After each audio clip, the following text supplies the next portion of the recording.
ராகு ஒரு நிழல் கிரகமாக. ராகு வந்து பொதுவாக உங்களுக்கு இந்த புராண கதையெல்லாம் தெரியும்.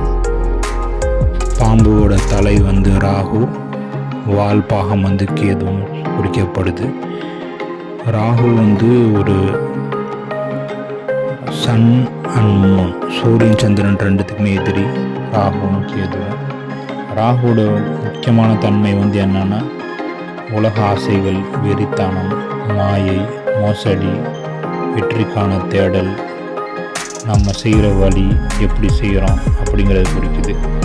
பொதுவாக அது வந்து மோசமான விஷயங்களை தான் குறிக்குது. ஏமாத்துறது, வழிப்பறி, திருடுறது, இந்த மாதிரி ஒரு நெகட்டிவான விஷயங்களை தான் குறிக்குது. இதனால் நம்ம வந்து ராகு வந்து கெட்ட விஷயன்றதுக்காக நம்ம அப்படி சொல்கிறோம். ஆனால் ராகு வந்து இருக்கிற இடத்துக்கு தகுந்த மாதிரி ஒரு சிலருக்கு நல்ல பலன்களை கொடுக்கும். உதாரணமாக 3, 6, 11 இருந்ததுன்னா உங்கள் லக்கணத்தில் இருந்து ராகு அந்த இடத்துல நன்மை செய்யும். அதுவும் சில பல விதிகளுக்கு உட்பட்டது.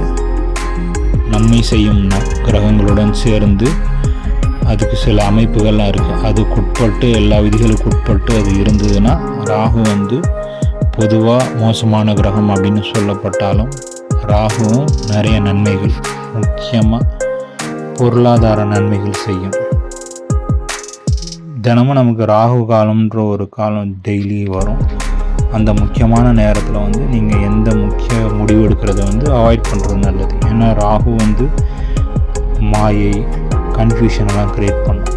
அதனால் அந்த டைமிங் வந்து கொஞ்சம் அவாய்ட் பண்ணிடுறது நல்லது.